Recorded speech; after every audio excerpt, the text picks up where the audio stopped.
안녕하세요. 태훈입니다.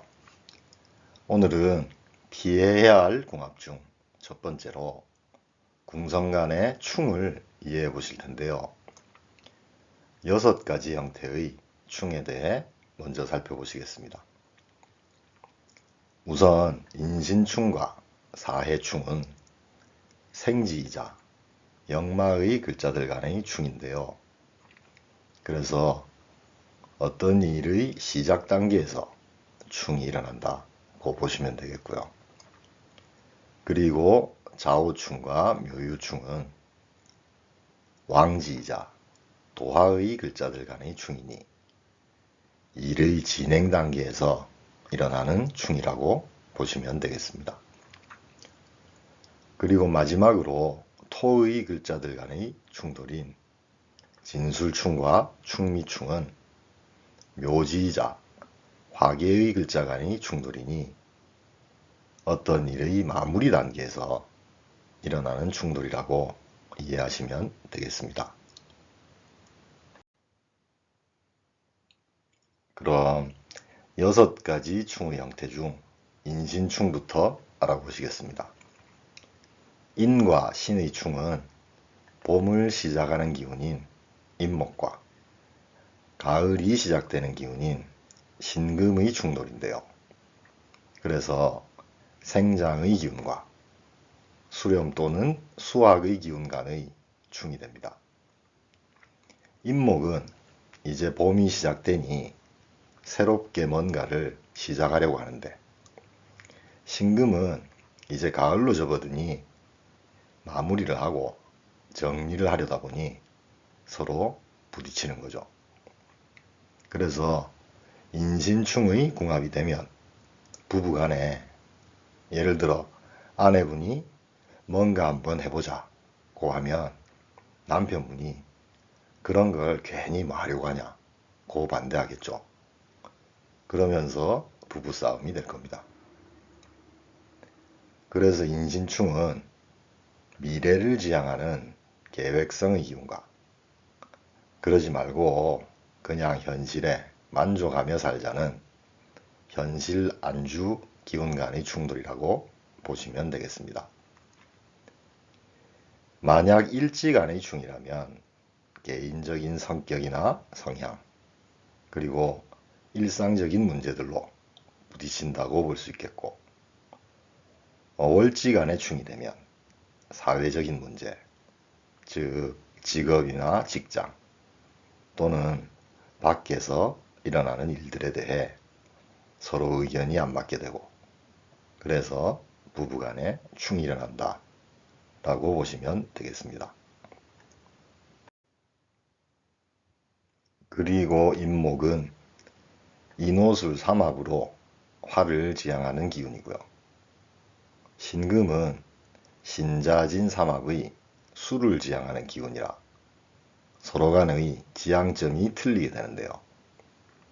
그래서 인목이 자꾸 드러내고 펼치려고 하면 반대로 신금은 뭐든 추스려서 숨기고 저장하려 하니 이게 수화 상쟁의 기운으로 충이 된다고 보시면 되겠습니다.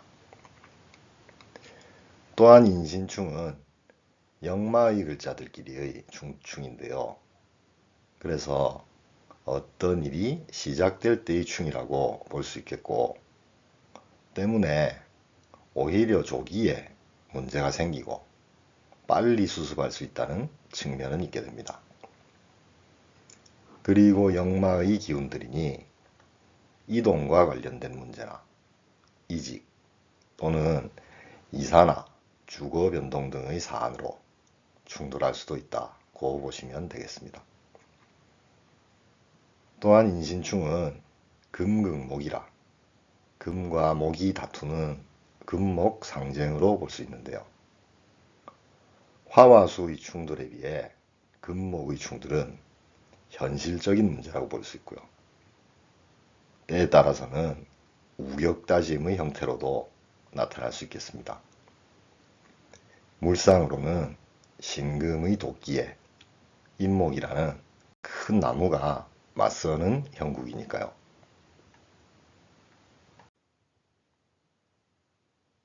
이번에는 사해충에 대해 살펴보시겠습니다. 사와 오이충은 여름을 시작하는 기운인 사화와 겨울이 시작되는 기운인 해수의 충돌인데요. 그래서 발산의 기운과 응축의 기운 간의 충이 됩니다. 사화는 이제 여름이 시작되니 뭔가 펼쳐내고 드러내려고 하는데, 해수는 이제 추운 겨울이 다가오니 모든 일을 수습해서 안정시키려 하다 서로 안 맞게 되는 거죠. 그래서 사해충은 뭔가 보여주고 과시하려는 사화의 외향적인 기운과 그보다는 내실을 다지는 게 더 중요하다는 해수의 내향성의 기운 간의 충이라고 보시면 되겠습니다. 그러니 사해충의 궁합이 되면 부부간에, 예를 들어 남편분이 주위의 시선도 있고 하니 이왕이면 고급 차종을 사자 라고 하는데, 반면에 아내분은 남들이 보는 게 중요한 게 아니고 현재의 우리 수익과 경제 상황을 고려해서 소형차를 사자고 하면서 부부싸움이 시작될 겁니다. 그리고 사해충도 일지간의 충이라면 개인적인 성격이나 일상적인 문제들로 부딪힌다고 보시면 되고, 월지간의 충이 되면 사회적인 문제나 밖에서 일어나는 일들에 대한 의견 충돌이 되겠습니다. 그리고 사화는 사유축 삼합으로 금을 지향하는 기운이고요. 해수는 해묘미 삼합의 목을 지향하는 기운이라 서로 간의 지향점이 틀리게 되는데요. 그래서 사화가 현재 일어나고 있는 일들에 대한 결과를 중요시한다면, 반대로 해수는 그보다는 다가오는 내년 봄을 예상하면서 새로운 시작을 대비하는데 더 중점을 두게 되는데요. 그러다 보니 현실과 미래의 상황에 대해 서로 간의 의견 충돌이 자주 발생할 수 있게 됩니다. 그리고 사해충도 역마의 글자들끼리의 충이니 어떤 일이 시작될 때의 충이라고 볼 수 있겠고, 역마의 기운들이니 이동과 관련된 문제로 충돌할 수도 있다고 보시면 되겠는데요. 예를 들어 사화는 지금 현재 살고 있는 집을 좀 꾸미고 업그레이드해서 살자라고 한다면, 해수는 그보다는 지금보다 좀 더 평수가 넓은 집으로 이사 가야 된다 하면서 충이 일어날 수도 있겠네요. 또한 사해충은 수국화라, 수와 화가 다투는 수화 상징으로 볼 수 있는데요. 목금의 충돌에 비해 수와 화의 충돌은 다소 정신적인 문제 또는 내면 갈등으로도 볼 수 있겠고요. 때에 따라서는 갈등이 잠재되어 있다가 한순간에 폭발하는 형태로도 나타날 수 있겠습니다. 물상으로 이해하시면 활활 타오르는 불길에 물을 부으면 갑자기 불꽃이 확 하고 일어나는 그런 현상을 생각하시면 되겠습니다. 이번에는 자오충에 대해 알아보시겠습니다. 자와 오이충은 겨울의 절정인 자수와 한여름의 뜨거운 기운인 오화의 충돌인데요. 각 계절의 에너지가 가장 강한 간지들 간의 충이라 상황이 좀 심각해질 수 있는 충이라고 보셔야 되겠습니다.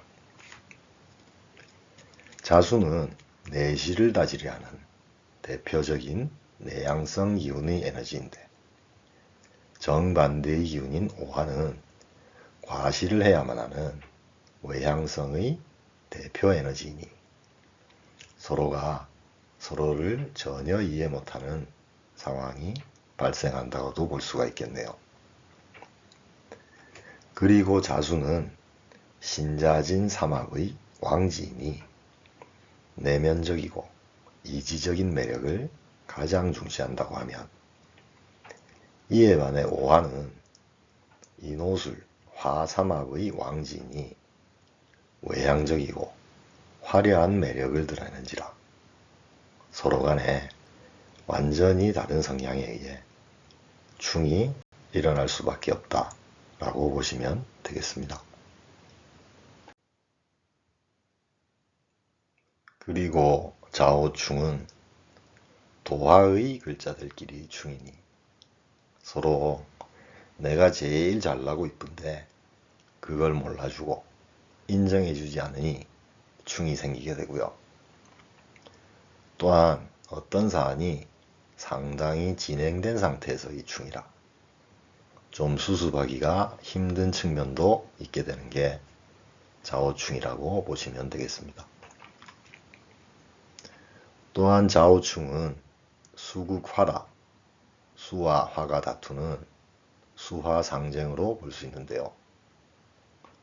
도화간의 충이다 보니 내면적인 갈등과 함께 외부로 표현도 해야만 하는 충이라 잠재성과 폭발성을 동시에 갖고 있다고 보시면 되겠습니다. 그래서 좌오충의 궁합인 부분은 운에서 자나 오의 글자가 들어와서 충의 기운이 겹쳐질 때는 큰 충돌이 발생하게 된다고 보셔야 하고, 이에 대한 대비를 미리 하셔야겠습니다. 오늘은 6가지 충 중에서 3가지를 먼저 살펴보셨는데요. 다음 시간에는 묘유충부터 나머지 3가지 충을 이해해 보시도록 하겠습니다. 오늘도 영상을 시청해 주셔서 감사합니다. 구독과 좋아요는 계속되는 영상 제작에 큰 힘이 됩니다. 꼭 부탁드립니다. 감사합니다.